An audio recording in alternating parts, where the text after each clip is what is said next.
Assalamualaikum warahmatullahi wabarakatuh. Selamat siang. Ini pelatihan dan pengembangan materinya ya, pertemuan 6. Ibu langsung saja mengenai pelatihan dan pengembangan karyawan. Ini bukan PPT yang Ibu buat, ini sumbernya dari SlideShare. Jadi kalian bisa lihat di website itu, atau Anda juga bisa lihat materinya dari modul atau dari YouTube, dari sumber manapun. Lebih banyak sumber yang Anda ambil jauh lebih bagus. Oke, kita langsung aja ke pelatihan dan pengembangan. Ini adalah lingkungan kerja. Ini kenapa HRD itu butuh perencanaan ya, mengenai pelatihan dan pengembangan karyawan itu karena adanya lingkungan yang competitive environment, lalu adanya perubahan lingkungan ekonomi, perubahan teknologi, perubahan politik dan legalitas, juga perubahan lingkungan sosial dan culture dan budaya. Oke, next. Nah, ini pengertian pelatihan dan pengembangan. Jadi pelatihan dan pengembangan itu usaha yang terencana gitu, yang memang sudah di planning gitu untuk meningkatkan kualitas karyawan ya dari segi pengetahuan, keterampilan dan juga sikap. Pelatihan itu lebih ditekankan pada peningkatan kualitas yang memang dibutuhkan untuk melakukan pekerjaan yang spesifik yang saat ini gitu. Misalnya nih contohnya di Unpam, dosen-dosen itu dilatih bagaimana cara menggunakan atau bagaimana cara mengakses learning gitu. Memang karena memang dibutuhkan untuk proses pembelajaran saat ini. Jadi ada pelatihan itu. Oke. Sedangkan pengembangan itu bedanya untuk kemampuan di masa yang akan datang gitu. Misalnya ya studi banding atau program KKL, Anda ikut program kampus mengajar, Anda ikut program kampus merdeka, itu dalam rangka untuk mengembangkan kualitas Anda menghadapi tantangan di masa yang akan datang gitu ya. Oke, next. Pelatihan itu memang konsepnya untuk spesifik untuk Anda pekerjaan Anda saat ini, sedangkan pengembangan untuk yang masa yang akan datang. Ini fokusnya udah Ibu bahas tadi ya. Jangka waktunya pendek, pengembangan itu jangka waktunya jauh lebih panjang. Kalau Anda pelatihan bagaimana cara penggunaan aplikasi Mendeley gitu. Jadi lebih spesifik gitu. Tapi kalau pengembangan enggak, kalau pengembangan itu konsepnya jauh lebih luas. Anda ikut program kampus mengajar itu untuk pengembangan kemampuan mahasiswa dalam banyak aspek, dalam komunikasi, dalam mengajar, dalam kepemimpinan gitu. Jadi banyak aspek yang dilihat gitu. Tujuannya dapat menekan pekerjaan saat ini, sedang ini dapat menangani berbagai penugasan di masa yang datang. Ini hasilnya langsung dan cepat, jadi Anda bisa langsung cek, Anda udah bisa mengaplikasikan. Kalau Anda pelatihan bagaimana cara mengaplikasikan SPSS, gitu Anda bisa langsung cek apakah Anda memang sudah bisa menganalisis data pakai SPSS atau tidak, gitu langsung cepat. Penilaian kinerja bisa dicek Anda udah mampu belum menguasai materi pelatihan itu gitu, analisis biaya, tes kelulusan dan juga sertifikasi. Kalau pelatihan biasanya ada tugas gitu ya untuk ngecek. Ini SDM yang siap ditugaskan, promosi juga keunggulan kompetitif. Nah, ini kenapa perlu dilakukan pengembangan SDM itu karena adanya perubahan internal dan eksternal ya. Dengan tuntutan Anda dituntut untuk pengembangan secara kognitif yaitu intelektual, psikomotor itu Anda dituntut gesit gitu ya, untuk cakap gitu. Dan afektif itu lebih kepada sikap attitude gitu. Ini melalui pendidikan, pelatihan dan pengalaman kerja. Ini dimaksudkan untuk dapat memperbaiki kinerja dengan adanya pendidikan dan pelatihan serta pengembangan itu memperbaiki kinerja Anda, membantu karyawan baru. Biasanya karyawan baru kan belum paham apa-apa, makanya adanya pelatihan gitu. Biasanya kalau karyawan baru tuh pasti dikasih pelatihan-pelatihan gitu. Karena biar dia paham gitu apa yang akan dia kerjakan, apa yang menjadi tugas dan tanggung jawabnya itu gimana, biasanya dilakukan pelatihan. Lalu meningkatkan kepekaan ini lebih kepada sikap ya, mempersiapkan promosi untuk jenjang karir Anda, lalu pengembangan individu. Lalu hal-hal ini itu dapat mencegah adanya error, adanya kesalahan, jadi ya, pengurangan kesalahan. Jadi dengan adanya perbaikan-perbaikan yang tadi Ibu sebutkan di atas, itu dapat mengurangi kesalahan, lalu mengurangi reduction in turnover. Ini gimana yang jelasinnya? Jadi reduction in turnover adalah mengganti karyawan lama dengan karyawan baru gitu. Kenapa karyawan lama dianggap nggak cakap, nggak mampu, terus diganti dengan karyawan baru. Nah, untuk mengurangi hal itu terjadi, makanya dilakukan pelatihan dan pengembangan. Kalau ada pelatihan pengembangan kan karyawannya jadi oke gitu secara kualitas, makanya nggak perlu adanya turnover gitu. Lalu peningkatan produksi, increase in production, lalu perubahan attitude ya, perubahan sikap, dia jadi lebih peka, jadi lebih sopan gitu, attitude-nya jauh lebih bagus gitu. Lalu peningkatan kemampuan, ability, ini less supervision necessary itu gini, dengan adanya peningkatan kualitas karyawan itu pengawasan oleh supervisor itu lebih rendah. Jadi supervisor itu nggak perlu mengawasi dengan terlalu ketat gitu.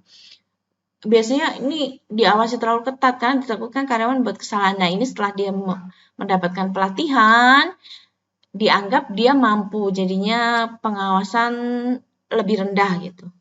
Lalu adanya capability yang baru. Jadi dia punya kapabilitas baru, punya kemampuan yang baru. Oke, ini faktor penyebab perlunya pelatihan ya. Udah dibahas tadi, kualitas angkatan kerja yang dituntut untuk jauh lebih bagus, menghadapi tantangan-tantangan yang semakin berubah, lalu ada persaingan global ya. Jadi persaingan sekarang udah global. Adanya perubahan yang cepat dan terus-menerus, alih teknologi, seperti sekarang ya di dunia pendidikan itu karena adanya COVID-19 kita dituntut untuk alih teknologi, lebih banyak kelas virtual sehingga kita harus mampu mengaplikasikan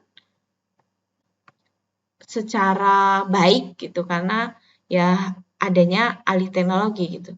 Lalu perubahan demografi. Next. Ini manfaat pelatihan ya. Ini bagi karyawan yang baru, dia paham apa yang akan dia lakukan. Itu bagaimana cara dia melakukan pekerjaan dengan tepat dan benar. Itu dia paham karena sudah dilatih gitu ya. Perubahan-perubahan dalam lingkungan kerja dan tenaga kerja, meningkatkan daya saing perusahaan dan memperbaiki produktivitas. Jadi perusahaan maunya setelah ada pelatihan itu karyawannya produktivitas meningkat gitu. Sehingga nanti ya itu berdampak pada laba perusahaan gitu. Kalau karyawannya bagus, oke, produktivitas meningkat, tentu saja membawa untung bagi perusahaan. Penyesuaian dengan peraturan-peraturan yang ada, misal ada perubahan SOP di perusahaan itu gitu ya.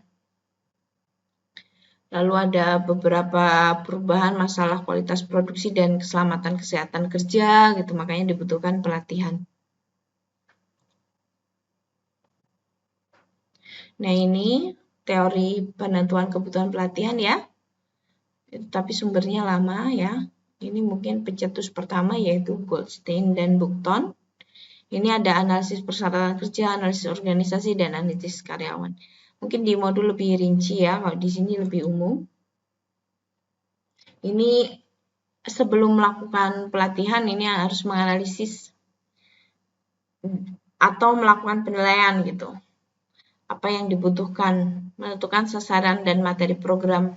Program itu mau apa yang mau, ini tuh karyawannya mau dilatih tentang apa, tujuannya untuk apa gitu. Mengevaluasi program. Oke, next. Ini ya stepnya, menganalisis kebutuhan tadi, need analysis, penentuan tujuan dan materinya apa, siapa, narasumbernya gitu.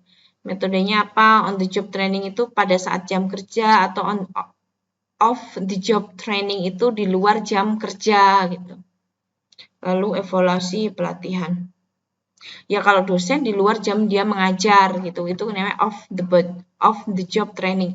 Tapi kalau on the job training ya pada saat jam kerja gitu.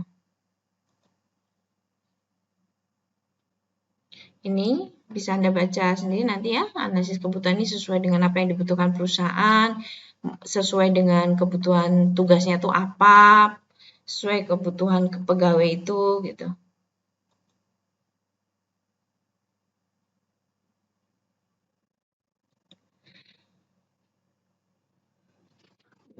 Biasanya perusahaan tuh butuhnya, atau nggak hanya perusahaan, badan usaha apapun, baik di bidang dagang, jasa maupun manufaktur gitu, mampu bekerja sama,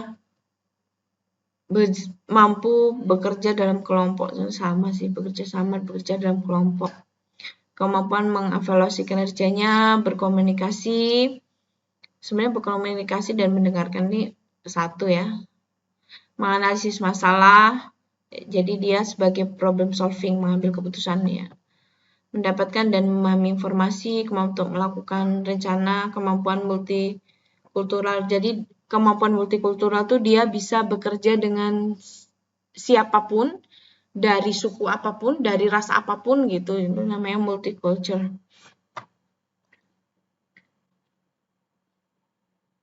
Oh, ini lebih ke situ ya, nggak perlu analisis kebutuhan pegawai, ini udah nggak perlu Ibu sebutkan, nih udah bisa. Ini on the job training, yaitu pada waktu jam kerja berlangsung ya. Off the job training itu di luar jam kerja.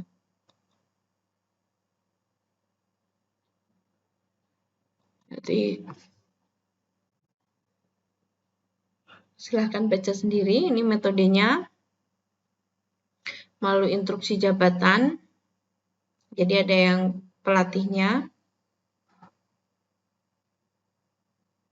Ini melalui coaching, jadi ada yang di tempat kerja oleh atasan dengan ada pembimbingnya. Job rotation tuh Anda di apa ya namanya? Di rolling gitu, kerjanya di rolling.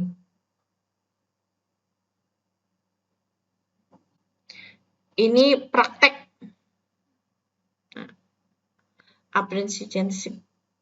Ini sebenarnya praktek, maksudnya praktis gitu.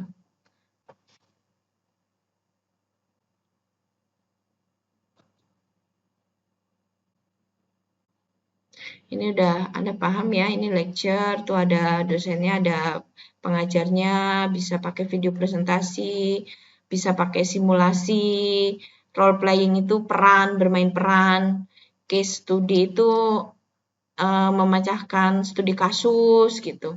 Ini belajar mandiri, ini program belajar melalui pelatihan laboratorium sesuai dengan kebutuhan lah. Ini langsung praktek gitu, praktek learning gitu, action learning. Ini nggak usah Ibu jelaskan ya, bisa Anda baca sendiri.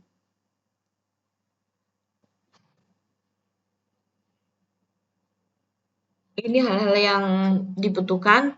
Ini pelatihan apa, mau pelatihan apa, apakah pelatihan learning, pelatihan mendelay, pelatihan SPSS, ya pelatihan yang dia bentuknya spesifik lah, istilahnya gitu. Lalu bagaimana cara mengetahui efektivitas pelatihan, ini nanti ngukurnya sukses atau tidak suksesnya dia ikut pelatihan, bagaimana cara mengukurnya, ini tutornya, lecturenya siapa yang akan melatih, bagaimana cara pemberian pelatihannya, lalu di mana tempat pelatihan. Ya, ini secara umum ya. Sudah kita bahas tadi, sama dengan yang tadi penjelasannya, muter-muter aja di situ. Ini menghitung ROI itu return of investment gitu. Jadi setelah adanya pelatihan, lalu peningkatan kemampuan gitu ya, sudah meningkat kemampuan, adanya perubahan perilaku, perubahan kinerja, adanya peningkatan produktivitas, itu dari semua itu dihitung berapa keuntungan dari investasi yang telah dilakukan. Jadi pelatihan dan pengembangan itu termasuk salah satu investasi sumber daya manusia yang dilakukan oleh organisasi atau oleh perusahaan. Ini evaluasi ya, reaksi peserta terhadap isi dan proses pelatihan, pengetahuan yang diperoleh melalui pengalaman pelatihan, ada nggak perubahan setelah melakukan pelatihan itu? Gitu. Ada nggak dampaknya bagi perusahaan atau bagi organisasi setelah karyawan itu dilatih? Jangan cuma ikut pelatihan, habis itu dong-dorodong nggak tahu apa-apa gitu. Jadi ikut pelatihan harus benar-benar bertanggung jawab bahwa setelah ikut pelatihan itu ada peningkatan kualitas baik secara intelektual, psikomotorik maupun secara sikap atau afektif gitu. Ini metodenya tadi ya. Yang tadi role playing, case tadi udah dibahas tuh di depan tadi. Udah sepertinya ini.